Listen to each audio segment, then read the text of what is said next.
బాగా చదువుకోవాలి, మంచి ఉద్యోగం సంపాదించుకోవాలి, అందరికంటే గొప్ప స్థితిలో ఉండాలి. ఇది ఒకప్పుడు అతని ఆలోచన. మాస్టర్ ఆఫ్ బిజినెస్ అడ్మినిస్ట్రేషన్ చేశాడు. మంచి మార్కులతో ఉత్తీర్ణమవడమే కాదు, దానికి తగ్గ ఉద్యోగాన్ని కూడా సాధించాడు. సంపాదన బాగానే ఉంది, కానీ ఎక్కడో ఏదో వెలితి. ఇంకా ఏదో చేయాలన్న తపన. ఉండలేకపోయాడు. చేస్తున్న ఉద్యోగాన్ని వదులుకొని మళ్ళీ ఇంటి దారి పట్టాడు. గజం కేవలం 4,500 రూపాయలతో 165 గజాల భూమి కేవలం 8 లక్షలు మాత్రమే. తాత ముత్తాతల నుండి వృత్తిగా వస్తున్న శిల్ప కళ వైపు అతని ఆలోచన సాగింది. మొదట్లో బాధపడినా కుటుంబ సభ్యులు అతని ఆలోచనను కాదనలేకపోయారు. స్నేహితులు మాత్రం అనేక అభ్యంతరాలు వ్యక్తం చేసినా తాను అనుకున్నదే చేయాలనుకున్నాడు. ఓ మంచి రోజు చూసి సుత్తి శానం చేతబట్టాడు. మనసులో తాను నమ్ముకున్న దేవుణ్ణి తలుచుకున్నాడు.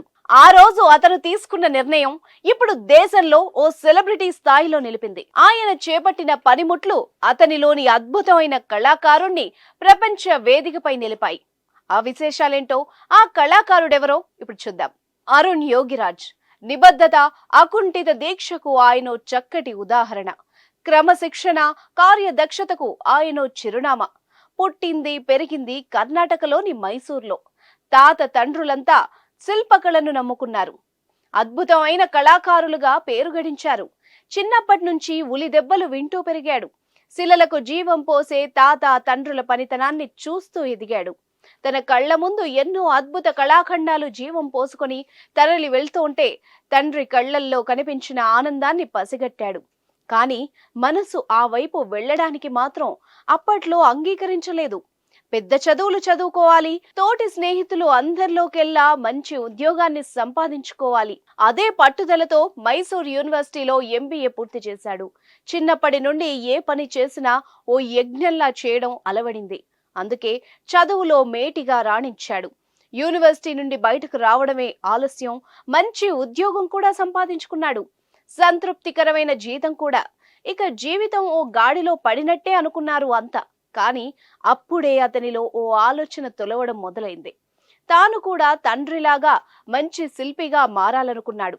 శిల్పాలను చెక్కడానికి వినియోగించే సాంప్రదాయ పనిముట్లను చేతబట్టాడు. తన తర్వాత ఎవ్వరూ ఆ కళను స్వీకరించరేమో అని ఎంతో మదనపడ్డ తండ్రి యోగిరాజ్ కొడుకు నిర్ణయానికి పొంగిపోయాడు. కానీ అతని కళా నైపుణ్యాన్ని చూడకుండానే కన్నుమూశారు. అమ్మ, తమ్ముడు, చెల్లి, భార్య, కుటుంబ భారమంతా తనపైనే పడింది. తమ్ముడు కూడా మంచి శిల్పిగా పేరు తెచ్చుకున్నాడు. ఎన్నో రోజులు శిల్పశాలలోనే గడిపేసేవాడు. ఏ రాయి నాణ్యమైంది, ఏ రాయితో చెక్కితే శిల్పం అందంగా రూపుదిద్దుకుంటుంది అన్నది బాగా గ్రహించాడు. చిన్న చిన్నగా అవకాశాలు వరుస పెట్టసాగాయి. కేదార్నాథ్లో ఏర్పాటు చేసిన 12 అడుగుల ఆదిశంకరాచార్య విగ్రహంతో తన ప్రతిభకు శ్రీకారం పలికాడు. మైసూర్ సమీపంలోని చుంచునకట్టె దగ్గర ఏర్పాటు చేసిన 21 అడుగుల హనుమాన్ విగ్రహానికి రూపమిచ్చాడు. అలా మహాత్మా గాంధీ, బాబాసాహెబ్ అంబేద్కర్, కర్ణాటక ముఖ్యమంత్రి సిద్ధరామయ్య, రామకృష్ణ పరమహంస, బనశంకరీదేవి, నంది విగ్రహాలకు జీవం పోసి శభాష్ అనిపించుకున్నాడు. మైసూర్ పాలకులకు చెందిన అనేక విగ్రహాలను కూడా రూపొందించాడు.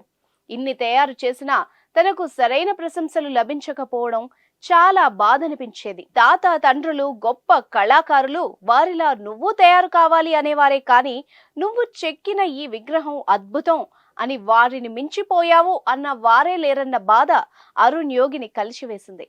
అయితే న్యూఢిల్లీలోని ఇండియా గేట్ వద్ద ఏర్పాటు చేసిన 30 అడుగుల నేతాజీ సుభాష్ చంద్రబోస్ విగ్రహం తనకెంతో పేరు తీసుకువచ్చిందని, ప్రధాని నరేంద్ర మోదీ ప్రశంసలు లభించడం ఎంతో ఆనందంగా ఉందని చెప్పేవాడు. అదంతా ఓ పార్శ్వం. అయోధ్య రామాలయంలో ప్రతిష్ఠించేందుకు ఆలయ ట్రస్ట్ వందలాది విగ్రహాలను పరిశీలించింది. చివరికి 3 విగ్రహాలను తుది పరిశీలనకు ఎంపిక చేయగా అందులో అరుణ్ యోగిరాజ్ తయారు చేసిన బాలరాముని విగ్రహానికి కమిటీ ఆమోద ముద్ర వేసింది.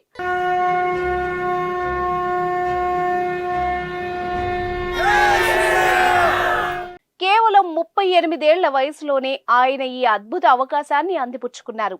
ఇది ఆయనలో తెలియని ఆనందాన్ని కలిగించింది.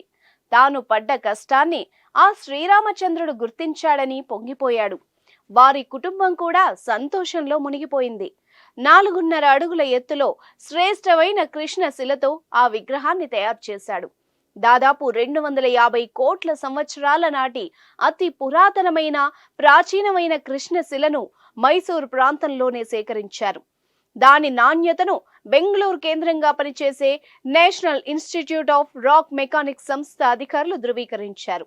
దేశంలో నిర్మించే పెద్ద పెద్ద ప్రాజెక్టులు, అణు విద్యుత్ ప్లాంట్ల కోసం శ్రేష్టమైన రాళ్లను పరీక్షించే నోడల్ ఏజెన్సీగా National Institute of Rock Mechanics సంస్థ ఉంది.